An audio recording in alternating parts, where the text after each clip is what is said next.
주시는 말씀은 출애굽기 15장 17절과 18절 말씀입니다. 할렐루야. 봄이 왔습니다. 봄이 와서 저는 봄이 올 때마다 항상 그런 마음의 소원이 있었어요. 나도 한번 벚꽃 구경 좀 한번 가면 좋겠다. 목사님들은 벚꽃 구경 가기 쉽지 않아요.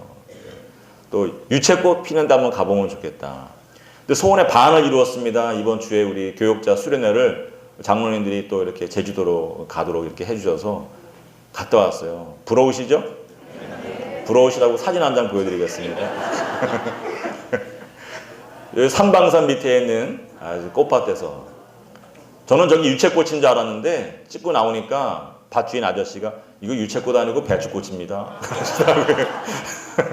유채꽃은 4월 10일 전후에서 보통 4월 초에서 이렇게 핀다고 그래요. 그래서 많은 분들이 실제로 요 무렵에 저 유채꽃이라고 이렇게 사진 찍어서 인터넷에 올리고 뭐 자기 블로그에 올리는데 대부분은 배추꽃이라고.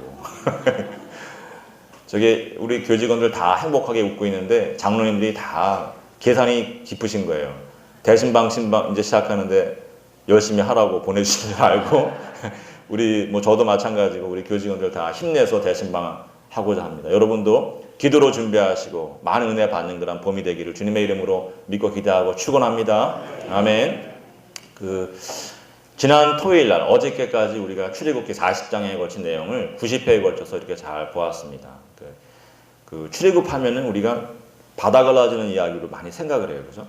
홍해 바다가 갈라지는 일도 많이 기억을 하지만 사실은 그 홍해 바다 갈라진 것보다 더 중요한 것이 있어요. 오늘 본문에 나오듯이 모세가 홍해 바다 갈라지는 사건을 경험한 다음에 모세의 노래에서 오늘 이 말씀을 전하는 것입니다. 하나님께서 우리를 인도하신 것은 홍해 바다를 갈라주시고 인도하신 것은 우리를 주의 기업의 산에 심으시기 위함이다. 목적이 있다는 거예요. 목적이.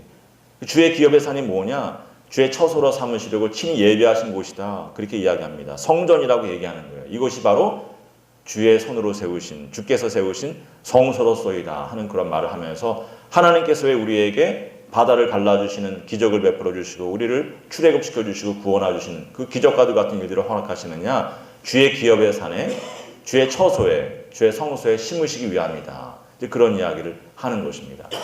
이게 더 중요한 거예요. 왜 그런가? 여러분 사실 우리가 살다 보면은 홍해바다 건너는 것과도 같은, 홍해바다가 갈라지고 건너는 것 같은 사건들이 한 번 있어서 되는 게 아니에요. 여러분 우리가 살아가면서 매일매일 주님의 도움이 필요하고 홍해바다 갈라지는 일들이 필요한 것입니다. 건강이 한 번 무너지면 다시 회복되기 쉽지 않아요. 그럴 때 우리가 홍해바다 갈라지듯이 하나님 내 건강이 회복되게 도와주시옵소서. 그런 기적이 일어나게 하여 주시고 사업에 한 번 실패하면 다시 일어나기 쉽지 않은데 하나님 홍해바다도 가르시는 하나님께서 내 사업 가운데도 은혜를 베풀어 주셔서 기적을 베풀어 주셔서 다시금 일어나게 하시고 약속의 땅으로 걸어가게 하여 주시옵소서. 뛰어가게 하여 주시옵소서. 늘 우리가 그런 기도를 해야 되는 것입니다. 그래서 하나님께서는 모세를 통해서 말씀하시기를 야 홍해바다 한번 갈라진 것 같고 너무 놀라거나 그거를 대단하게 생각하지 마. 그런 일들이 너의 삶 가운데 끊임없이 있어줘야 되고 그런 경험을 끊임없이 하는 비결이 뭐냐? 주의 기업의 산에 심겨지는 것이다. 성전에 심겨져야 되는 것이다. 성전에 심겨져서 하나님께서 인정하시는 하나님의 아들과 딸이 되면은 너희의 평생에 홍해바다 갈라지는 일을 보게 될 것이다. 너희의 평생에 요단강이 갈라지는 것을 보게 될 것이다. 너희가 주의 집에서 하나님께 인정받으면 약속의 땅에 들어가서 만 가지 복을 영원토록 누리게 될 것이다. 그렇게 말씀하시는 것입니다. 여러분 그래서 실제로 믿음의 사람들은 평생에 마음의 손을 어디에 두느냐? 세상에서 잘 되는데 마음을 두지 않아요. 세상에서 잘 되고자 하는 마음 없는 사람이 누가 있어요? 그러나 마음대로 되지 않는 것입니다. 하나님의 사람들은 성전에 마음을 두는 거예요. 성전에 마음을 두면 하나님께서 인정하시면 세상 일은 저절로 잘 되는 것이다. 그래서 다윗과 같은 분은 우리가 잘 아는 시편 23편에서 뭐라고 말합니까? 제일 끝에 나의 평생의 정령 주의 인자하심과 선하심이 나를 따르니 내가 여호와의 전에 영원히 살리로다. 하나님의 집에 영원히 사는 것을 자기 마음의 소원으로 또 조금 뒤에 가면 다시 한번 그런 얘기합니다. 시편 27편에서 4절에서 내 평생의 소원이 있습니다.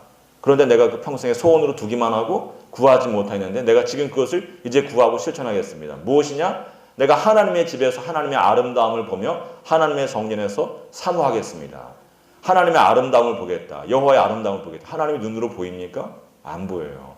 노암 아도나이 아도나이 여호와 하나님의 노함이라고 하는 것은 뭐냐면은 여러분 그 나옴이라고 하는 이름이 마라라고 하는 이름의 반대말이잖아요. 그죠? 마라는 쓰다, 괴롭다 그런 말이고 그래서 나오미가 나를 이제부터 마라라고 나옴이라고 부르지 말고 마라라고 부르라 그렇게 이야기하지 않습니까? 나옴이나 노함이나 똑같이 어근이 같은데 기쁘고 즐거운 것을 말하는 거예요. 그래서 여호와께서 우리의 삶 가운데 허락하시는 기쁘고 즐거운 일들을 보겠습니다. 그런 소원을 다윗은 말하는 것입니다. 하나님, 내가 세상 가운데 아무리 힘수가 있어도 열매가 항상 있는 것이 아니라 내가 하나님의 집에 나와서 하나님께 인정받으면 하나님께 인정받는 기도의 사람이 되고 찬송의 사람이 되면 하나님께서 내 삶 가운데 기쁘고 즐거운 일들을 허락하신 줄 믿습니다. 나는 그래서 늘 하나님의 성전에 나와서 하나님께 내 삶 가운데 기쁘게 하시고 즐겁게 하시는 그런 일들을 사모하는 사람이 되겠습니다. 성전의 사람이 되겠습니다. 그렇게 기도한 것입니다. 하나님은 출애굽하시는 이유가 뭐냐? 시켜주신 이유가 기업의 산에 심겨줘야 돼. 성전에 심겨줘야 돼. 그렇지 않으면 다시금 애굽의 바로의 손에 다시금 네가 떨어지게 되는 것이다. 다시금 어둠이 너를 덮게 되는 것이다. 하나님의 집에 심겨줘야 하나님의 영원 무궁한 통치를 누리면서 복된 인생을 사는 것이다. 그런 말씀을 하시는 것입니다. 오늘 말씀이 그런 내용이에요. 질문할 수 있어요. 하나님 우리가 어떻게 주의 성전에서만 삽니까? 집에도 가야 되고 직장에도 가야 되고 학교에도 가야 되는데 여러분 주의 성전에 심긴다고 하는 것은 무슨 뜻이냐면은 하나님과의 관계가 깊이 이어지는 것을 말하는 것입니다. 그래서 우리가 하나님의 집에 나와서 예배를 통해서 기도를 통하여서 찬송을 통해서 하나님께 인정받고 하나님께서 기뻐하시는 아들과 딸이 되면은 밖으로 나갈 때 우리가 혼자 나가는 게 아니에요. 제가 늘 말씀드리지만 귀한 사람이 혼자 다니지 않습니다. 옛날도 그렇고 지금도 그렇고 다 왕이 대통령이 나가면은 경호원들이 따라 붙는 것입니다. 다 옆에서 비서가 따라 붙는 거예요. 옛날에 왕자가 나가고 지금도 마찬가지입니다. 대통령 딸 아들이 나가면은 눈에 보이지 않는 경호원들이 있고 늘 옆에 도와주는 사람들이 있는 거예요. 하나님의 집에서 인정받고 하나님께서 아들과 딸로 불러주시면 여러분이 절대로 혼자 다니는 것이 아니라 하나님께서 보내주시는 천사와 함께 동행하고 늘 안전한 길로 생명길로 형통한 길로 다니게 되는 것을 믿으시기 바랍니다. 어둠의 세력이 침범하지 못하도록 불병과 불말로 지켜주시고 하나님께서 택할 길을 가르쳐주시고 생명길로만 형통한 길로만 다니게 하시는 것을 여러분 믿으시기 바랍니다. 성전에 뿌리 내리는 것에 마음 두시기 바랍니다. 오늘 모세가 그것을 이야기하는 것이고 여러분 제가 오늘 말씀을 묵상하는 가운데 얼마 전에 우연히 그림 한 점을 보게 됐어요. 이제 그 로마의 시스틴 성당에 가면은 그 우리가 뭐 최후의 심판 벽화도 있고 또 그 천장에 뭐 천지창조 그림도 있고 그러지 않습니까? 그 그림에 미켈란젤로가 다 성경에 나오는 사람들만 그린 줄 알고 있지만 거기에는 사실은 성경과 아무 관련 없는 사람들이 몇 사람 등장해요. 근데 그 중에 한 명이 쿠마에라고 하는 이탈리 나폴리 근처에 있는 쿠메라고 하는 지역에 무녀가 있습니다. 제사장, 뭐 세속적인 제사장이에요. 하나님의 제사장이 아니라 그냥 이방 종교의 제사장 역할을 하는 뭐 우리식으로 하면 무당과도 같은 그런 역할을 하는 그런 무녀가 있는데 그 무녀의 그림이 그 성화 가운데 이렇게 있습니다. 그 쿠마의 무녀다. 한번 보여드리겠습니다. 저 그림이에요. 저게 시스틴 성당 그 성당의 천장에 있는 그림 중에 쿠마의 무녀를 그린 것인데 남자가 아니에요. 근육이 우람하지만 여자인 것입니다. 어떻게 쿠마의 무녀인지 아느냐? 밑에 써 있어요. 저기 확대해서 보면은 다음 화면에 보시면 저기 라틴어로 쿠마에야 이렇게 써 있는 것입니다. 쿠마의 그 지역에 살던 그 여제 사제다. 그 미켈란젤로가 무슨 마음으로 저렇게 그렸는지는 뭐 우리가 알 수가 없어요. 정확하게 알 수 없고 추측만 할 수 있는데 뭐 그거와 상관없이 한 가지 재미있는 것은 여러분 쿠마에라고 하는 저 그 여자 사제와 관련된 로마 시대 또 그리스 시대 때부터 그리스 로마 신화가 있어요. 뭐냐면은 그 이제 태양의 신이 있지 않습니까? 헬라 신화에서 그리스 신화에서 아폴론이라고 그러고 로마 신화에서 아폴로라고 부르는 태양의 신이 하나님께서 마치 솔로몬에게 물으시듯이 묻는 거예요. 네 소원이 뭐냐? 쿠마의 그 여자 사제가 저 여인이 바닷가에서 모래를 갖다 한 움큼 이렇게 딱 떠다가 아폴로에게 보여주면서 이 모래 아래 수만큼 내가 그 해만큼 내가 살게 해주십시오. 그렇게 이야기합니다. 그래? 그래 모래 아래 수만큼 살아라. 그래서 이 여자 저 사제가 1000년을 살았다는 거예요. 1000년을. 근데 이 여자가 구하지 않은 것이 있고 또 아폴론이 허락하지 않은 것이 있는데 뭐냐면은 젊음을 유지하는 것을 허락하지 않은 거예요. 그래서 늙어진 상태로 1000년을 산 것입니다. 그래서 사람이 뭐 1000년을 살았는데 한 뭐 40세, 40, 50까지는 그런 대로 견딜만 하는데 50 넘어가고 60 넘어가면 저도 배가 엄청 나왔거든요. 예? 힘든 거예요. 근데 정말 점점 뼈도 약해지고 살도 연약해지고 근육도 다 빠져나가는 그런 모습으로 또 그러면서 이렇게 빌어먹게 되는 그런 인생으로 살게 되면서 아이들이 막 돌 던지고 조롱하고 야 거지야 그러면서 고난 가운데 950년을 사는데 살이 빠지면서 어느 정도로 이렇게 몸이 줄어드냐 하면은 항아리 같은 데 들어갈 정도로 항아리를 집으로 삼고 살 정도로 너무나 비참한 인생을 950년을 사는 거예요. 그래서 지나가는 아이들이 야 거지야 네 소원이 뭐니? 그러면은 쿠마의 무녀가 내 소원은 죽는 것이다. 그런 이제 슬픈 이야기가 저 그림과 관련되어 이렇게 있는 것입니다. 저는 참 저 이야기 그 읽으면서 마음이 그냥 이렇게 뭐 이렇게 오려내는 것처럼 아픈 거예요. 도려내는 것처럼 칼로 도려내는 것처럼. 왜냐하면은 참 뭐 목사이기 때문에 뭐 어르신들도 많이 아픈 분들도 많이 봐야 되고 또 돌아다니기도 해야 되고 또 제 개인적인 경험도 있고 그래서 여러분 요즘에 이렇게 보면은 우리 동네에도 많이 있지만 뭐 요양병원, 요양원들이 많이 있지 않습니까?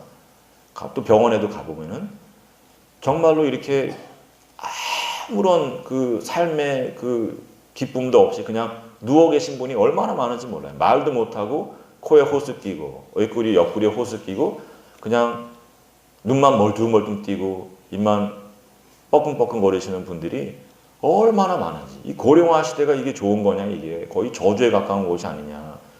그 제가 참 마음이 아픈데 정말 쿠마의 무녀가 항아리 속에 들어가서 네 소원이 뭐냐 죽는 것이다 얘기하는 것처럼 병상에 누워서 한순간에 여러분 건강하던 분이 한번 이렇게 허리가 뭐 문제가 생기거나 눕게 되면은 뭐 욕창이 오고 여러 가지 오면서 다시 일어나지 못하는 거예요. 그러면서 병상에서 이렇게 네 소원이 뭐냐 하나님 나를 빨리 데려가 주십시오.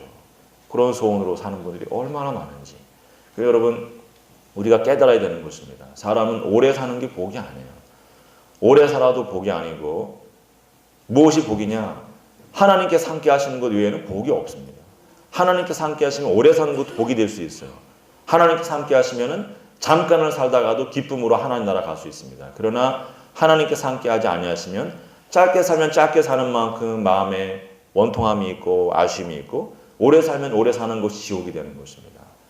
여러분 그래서 인생의 복이 어디 있느냐? 하나님께서 함께 해주시는 것이다. 하나님께서 함께 해주시는 그 복은 어떻게 누리느냐? 하나님이 계신 집에 와서 하나님 앞에 무릎 꿇고 기도하면서 겸손하게 예배드리면서 하나님의 긍휼을 받는 것이다. 여러분 꼭 마음에 기억하시기 바랍니다. 여러분은 모두 모세에게 임한 복이 임하기를 제가 늘 기도합니다. 늘 어르신들 볼 때마다 제가 기도하기를 모세가 하늘나라 가는 그날까지 느보산을 오르는 건강으로 살고 밝은 눈으로 약속의 땅을 바라보며 사는 것입니다. 우리 모든 교인들 호사나 성전의 문을 열고 들어오는 모든 교인들에게는 하나님께서 하늘나라 가는 그날까지 늘 건강하게 산을 오르는 건강을 주시고 밝은 눈으로 보면서 약속의 땅을 바라보고 기쁨으로 살게 하시기를 그런 마음복을 건강의 복과 영적인 복을 허락하시기를 주님의 이름으로 믿고 기대하고 축원합니다. 성전의 뿌리 내리는 사람에게 주는 복인 것을 여러분 아시기 바랍니다. 그래서 오늘 이제 출애굽기 그 저희가 그 90회에 걸쳐서 보았는데 제가 오늘 그 출애굽기를 한번 요약을 하려고 그러는데 여러분 출애굽기의 내용은 출애굽의 사건이 주가 아니에요. 그것은 하나의 계기가 되는 것이고 실제로 무엇이 주가 되냐면은 여호와의 그 기업의 산에 심기는 것이 목적이기 때문에 성막에 관한 이야기가 주가 되는 것입니다. 출애굽기 읽다가 많은 사람이 자버려요. 왜 그런가? 성막에 관한 이야기 너무 자주 나오니까 알 수 없는 이야기들이 나오니까 몇 장이 얼마나 나오느냐? 25장에서부터 31장까지 몇 장입니까? 7장이 나오고 또 35장에서부터 40장까지 6장 합계 13장이 40장 중에 13장이니까 3분의 1 가까이 되지 않습니까? 3분의 1이 성막과 또 성막에서 일하는 제사장에 관한 그것도 제사장의 직무도 아니고 제사장의 복장에 관한 이야기로 이루어져 있는 것입니다. 그래서 그만큼 출애굽기를 제대로 알려고 그러면은 성막에 관한 부분이 중요한 것이구나.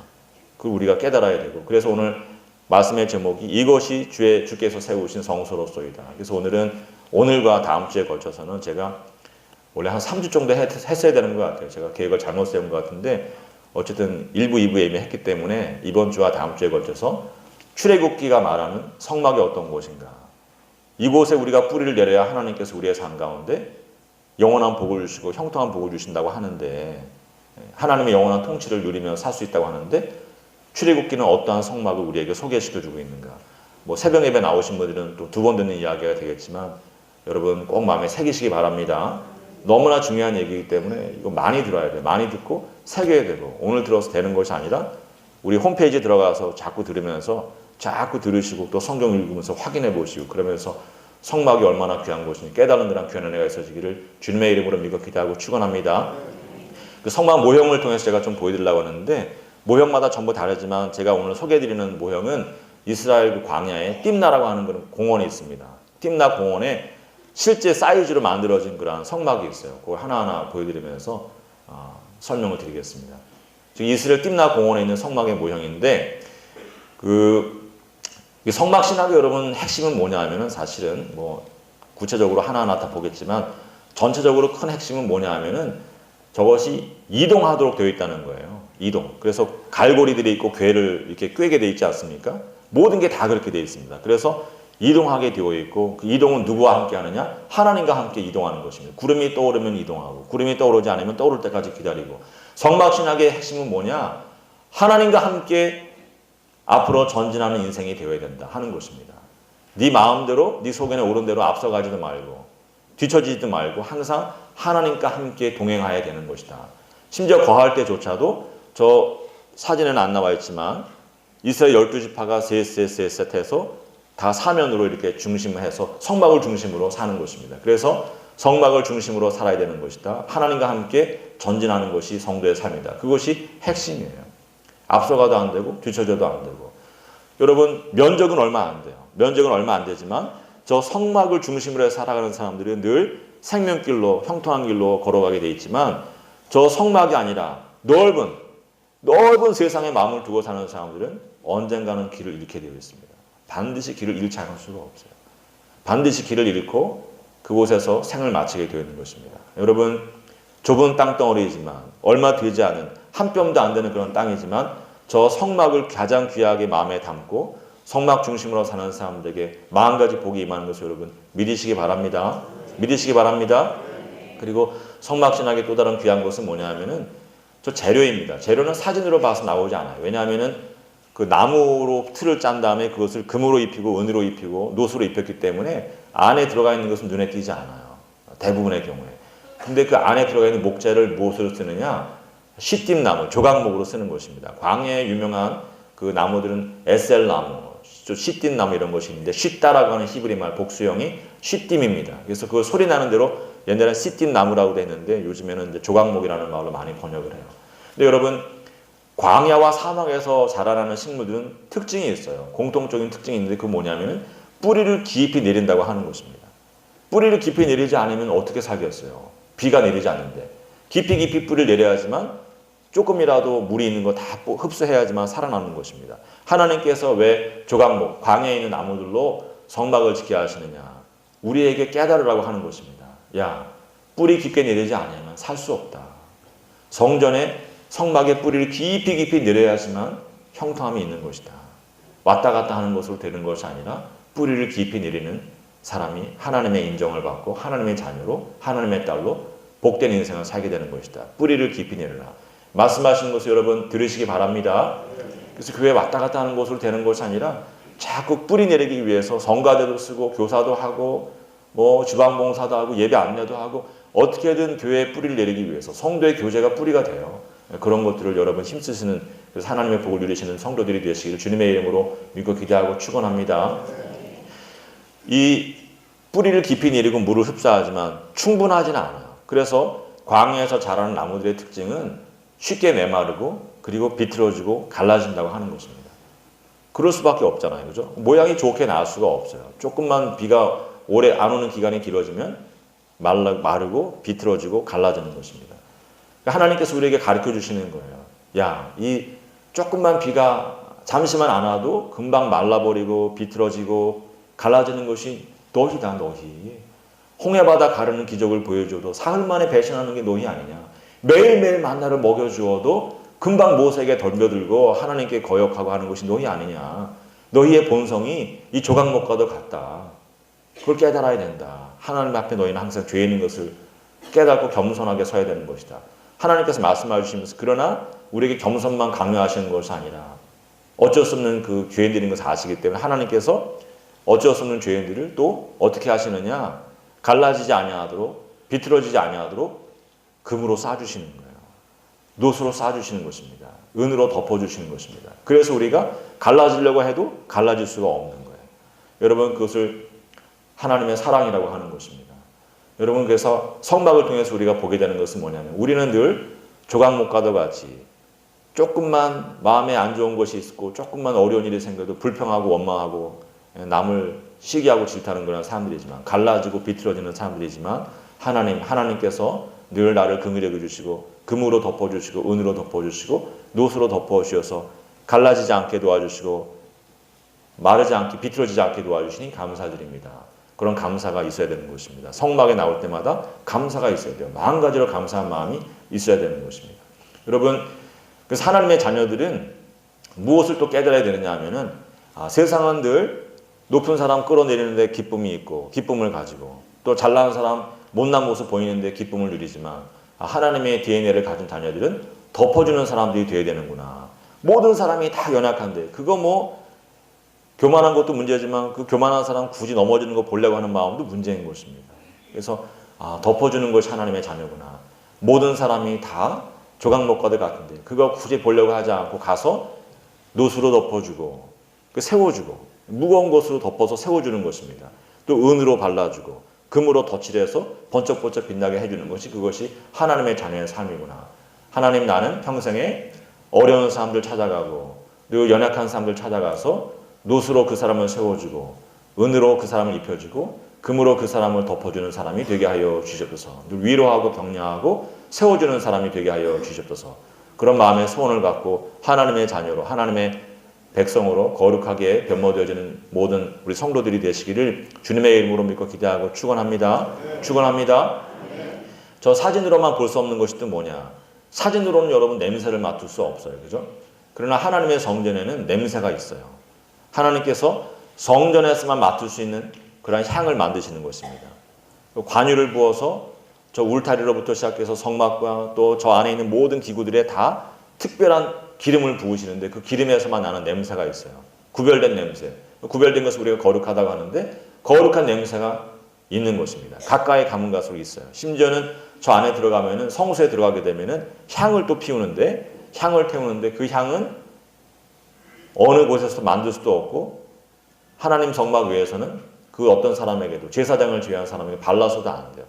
그 성막에는 특유의 냄새가 있는 것인데 그 냄새를 우리가 몸에 예배드리고 온 사람들은 몸에서 냄새가 나게 되어 있어요. 그래서 이 사람이 예배드리고 온 사람인지 아닌지를 알 수가 있어요. 무엇을 아느냐? 냄새로 아는 것입니다. 이 사람의 몸에 성막의 냄새가 배어있느냐, 그 성소의 냄새가 배어있느냐, 그 사람의 말을 통하여, 지금은 여러분 몸에 배지는 않지만 영적으로 마찬가지인 것입니다. 그래서 사도 바울이 고린도후서 2장에서 너희 안에 그리스도를 아는 향기가 나야 된다.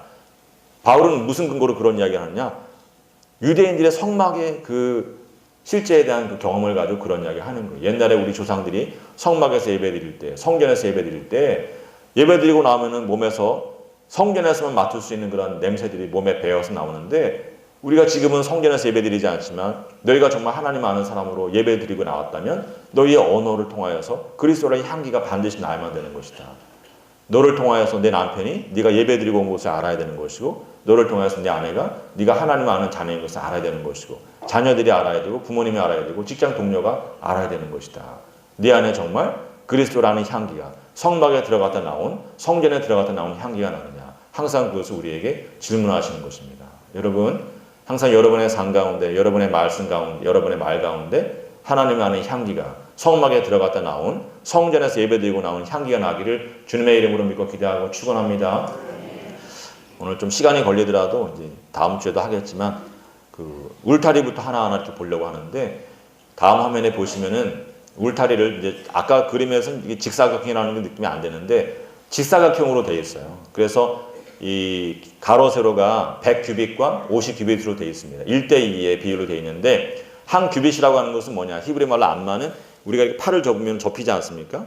이 접히는 부분에서부터 손바닥의 제일 긴 손가락 가운데 중지까지 이르는 길이가 암마예요. 암마. 규빗입니다. 그래서 이 길이는 정해진 것은 없지만 뭐 사람에 따라 다르고 민족에 따라 다르고 시대에 따라 다를 수밖에 없는데 그냥 계산하기 좋게 저는 그냥 40cm 정도로 생각합니다. 계산하기 좋으라고. 그러면은 100규빗이면 얼마입니까? 40m. 그죠? 50규빗이면 얼마입니까? 20m. 그래서 저 울타리로 쳐놓은 그 성막이 들어가 있는 그 면적이 20m 곱하기 40m 그 정도의 사이즈가 되는 거예요. 그리고 그 안에 이제 성소와 지성소가 있는데 그 지성소는 10m 곱하기 4m 곱하기 4m. 10규빗, 10규빗. 그래서 정방형입니다. 4m, 4m, 4m. 그리고 성소는 1대2의 비율로 되어 있어요. 그래서 10규빗, 20규빗. 합하게 되면은 저 길이가 1대3이 돼요. 가로, 세로가 1대3의 비율로 이렇게 되게 되어 있는데 울타리를 보면 여러분 특징이 있어요. 저 울타리 무슨 특징이 있느냐? 울타리는 원래 여러분 그 기능이 뭐냐면 경계를 짓는 것입니다. 경계. 그래서 함부로 여기 들어오지 마라. 예? 허락해서 들어온 다음에는 또 그 부분으로 일부분으로 이렇게 허락하면서 또 보호해주고 인정해주는 그런 것이 이제 울타리의 기능인데 세상의 울타리는 여러분 높게 짓게 돼 있어요.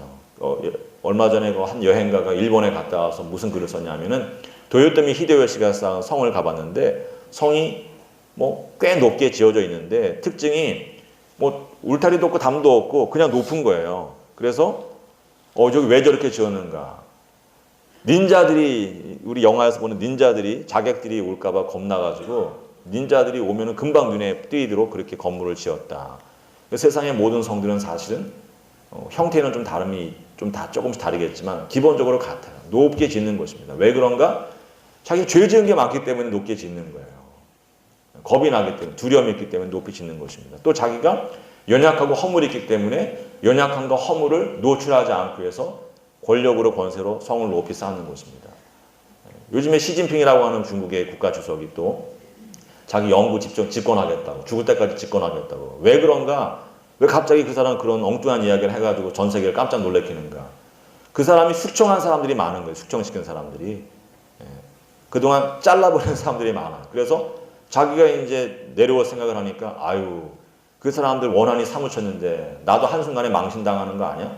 그래서 아마 그런 일을 하는 것이 아닌가 심리적으로 그런 생각들을 많이들 하시더라고요. 뭐 그런지 안 그런지 모르겠지만 그런 면이 분명하게 있는 것입니다. 여러분 사람은 다 자기가 옳지 않게 산 것 때문에 자기가 부족하고 연약하기 때문에 담을 높이 쌓는데 역사적으로 보면은 무너지지 않는 담이 없는 거예요. 사람이 쌓은 담은 다 무너지게 되어 있습니다. 높이 쌓은 담일수록 더 험하게 무너지고 더 큰 소리를 내면서 무너지게 되어 있습니다. 하나님이 지으신 저 성막의 담은 높지가 않아요. 왜 그런가? 사람은 다 연약하기 때문에 두려움으로 높이 쌓지만 하나님은 전능하신 하나님이시기 때문에 뭐 두려워할 것이 없으시기 때문에 안에서 다 밖에서 안을 들여다볼 수 있을 정도로 다 그렇게 높게 쌓지 않고 낮게 쌓는 것입니다. 그러나 낮게 쌓았지만 저 담은 허물어지는 담이 아니에요. 저 안으로 들어가면 하나님께서 보호해 주시는 것입니다. 그 누구도 건드릴 수 없어요. 하나님께서 보호하시는 것입니다. 여러분 제가 좋아하는 시편 중에 이제 125편 시편이 있는데 125편 시편은 성전에 올라가는 노래입니다. 어떻게 시작되냐면은 여호와를 의지하는 사람들은 시온 산이 영원히 요동하지 아니함과 같도다. 산들이 예루살렘 두른과도 같이 여호와께서 그의 백성을 두르시는도다. 그런 이야기를 하는데 여러분 예루살렘은 천혜의 요새입니다. 요새예요. 그래서 정말 산들이 둘러싸고 있기 때문에 적군이 와도 막대기로 찔러서 이렇게 물칠 수 있다. 이미 사무엘서에 그런 이야기가 나와요. 그만큼 천혜의 요새인 것인데 이 시편 기자가 산들이 예루살렘 두름으로 인해서 외적이 침입할 수 없는 것처럼 하나님께서 그의 백성을 두 팔로 둘러주시기 때문에 그 누구도 침범할 수 없다.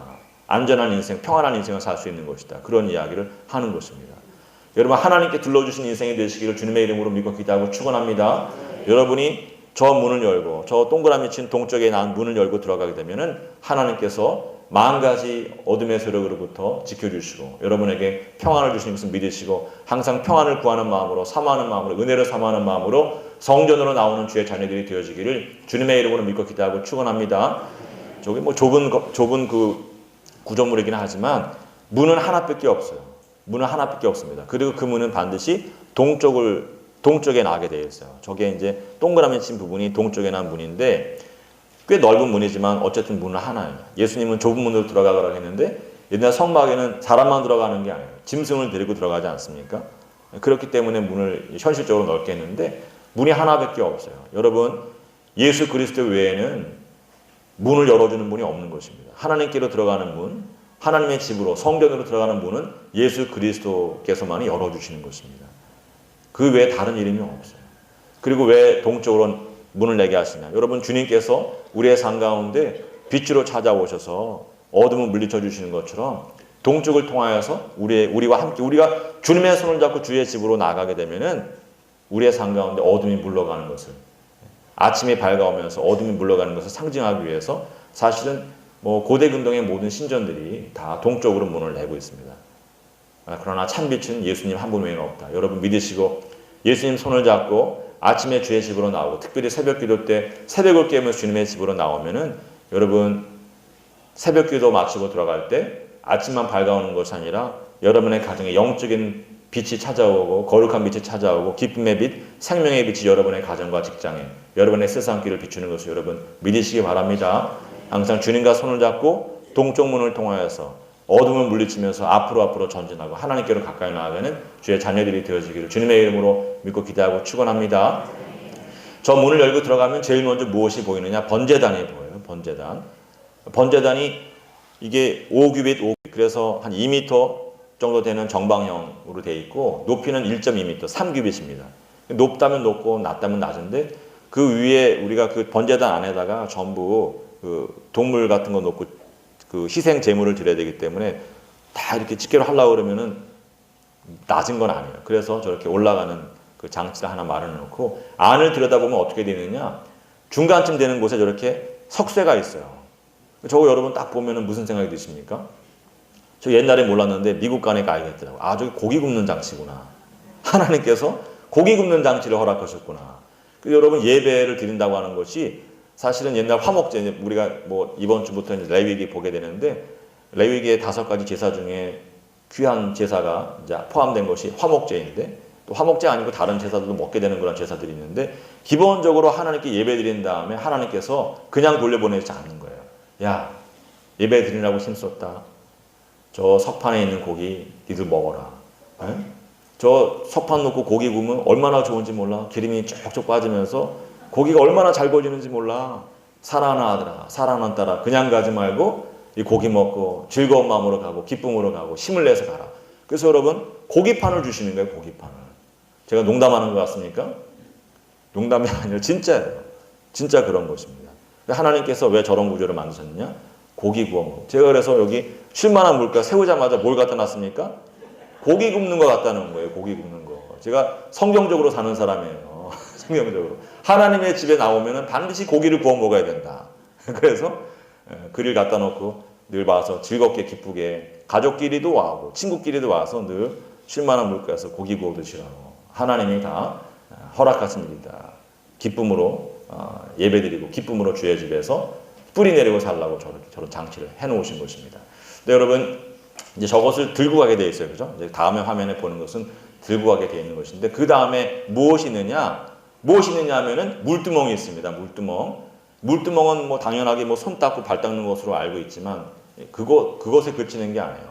출애굽기 38장 8절에 보면은 아주 재밌는 말을 하는데 모세가 그 오홀리압과 부살레를 통해서 만들 때 저 물두멍을 무엇으로 만드냐? 물두멍을 놋으로 만드는데 그 놋이 회막에서 수종드는 여인들의 놋 거울을 가져다가 만들었다. 그걸 녹여가지고 만들었다. 옛날에 여러분 거울을 갖다가 이렇게 청동 거울, 놋 거울 그런 걸 닦아가지고 거기다 이렇게 비춰보는 것입니다. 잘 보이겠습니까?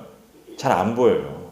사실은 이중적인 의미가 있는데 더 깊은 의미는 뭐냐면은 회막에서 수정되려고 하면은 늘 하나님 앞에 내 옷매무새가 제대로 되는지 머리카락은 흐트러지지 않는지 다 여자들이 이렇게 놋 거울 보면서 이렇게 보는데 야 그래가지고 보이냐? 그래가지고 보여? 그래가지고 그걸 다 녹여가지고 물두멍을 만든 거예요. 그리고 거기다 물을 채우는데 의도가 뭐냐?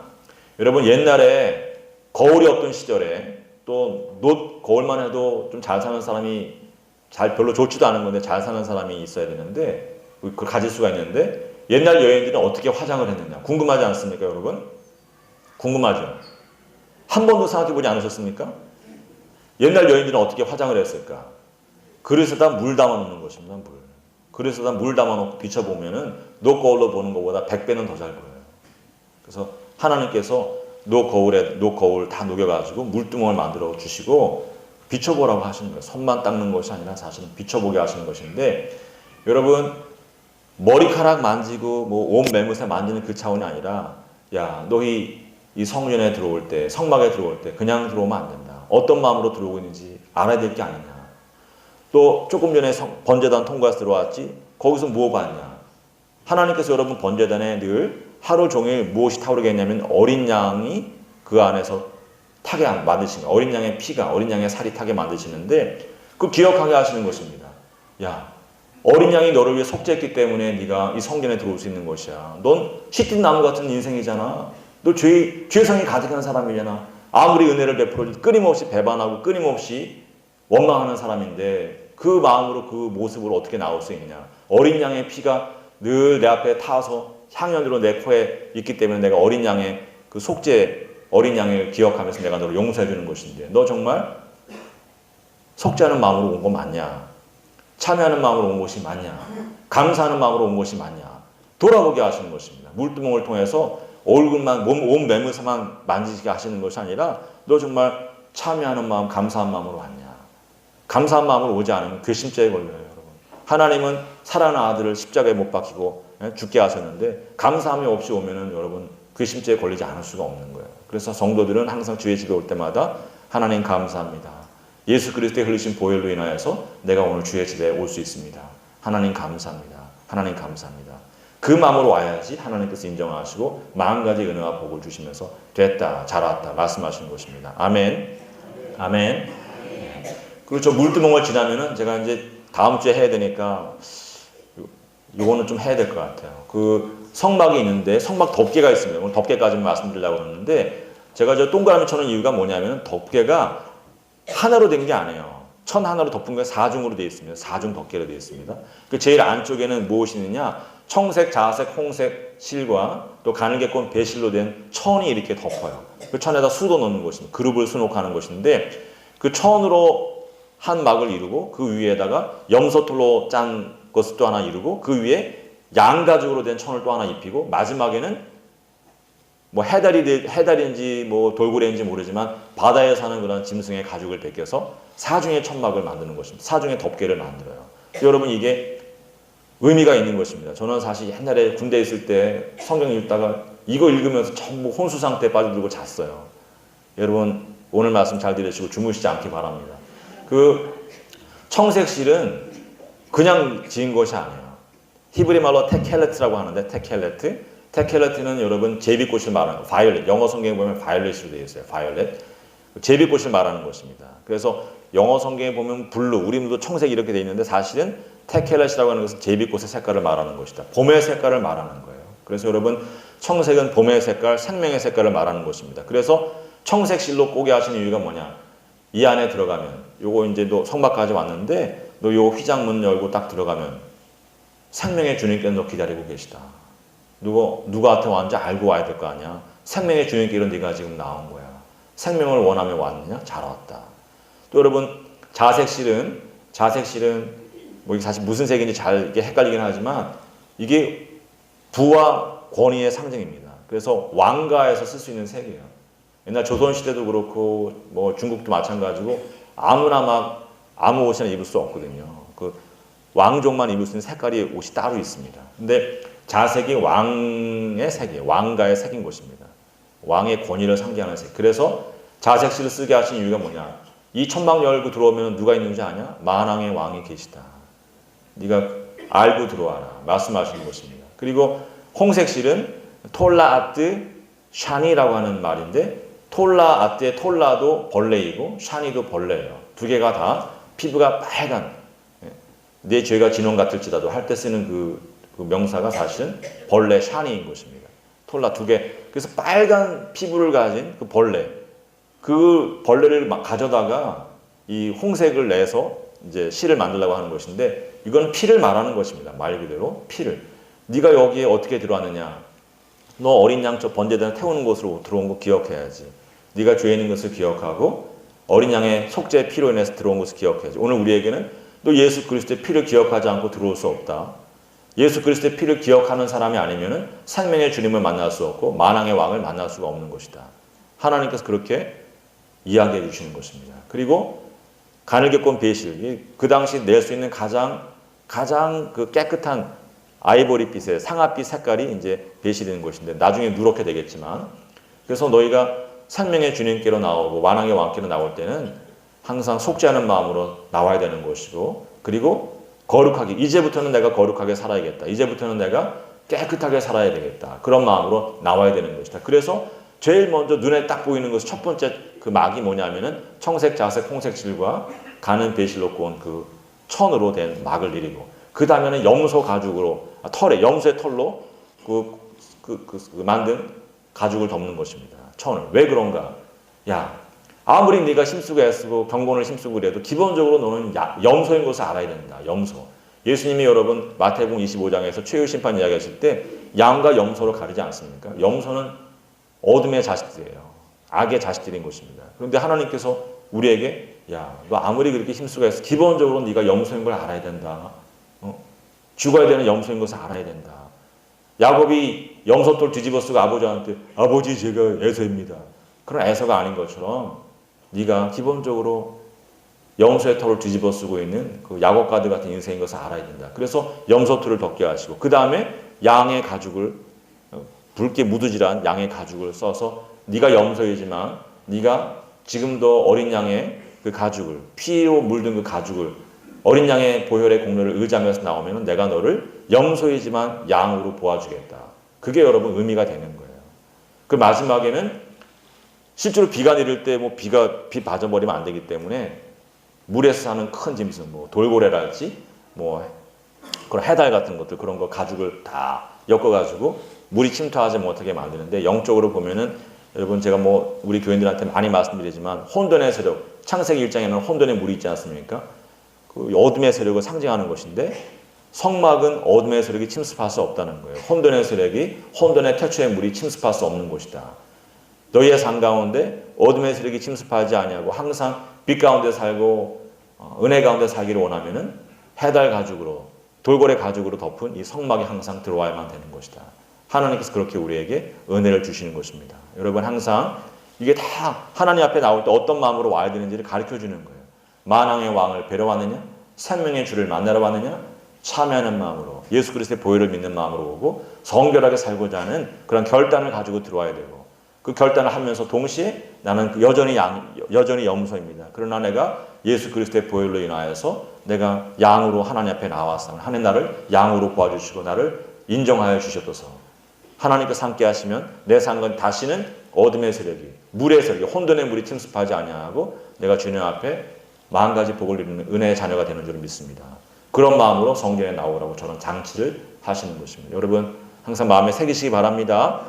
그리고 늘 겸손한 마음으로 주의 전에 나와서 하나님께 주시는 영원한 복을 누리는 귀한 성도들이 되시기를 주님의 이름으로 믿고 기도하고 축원합니다.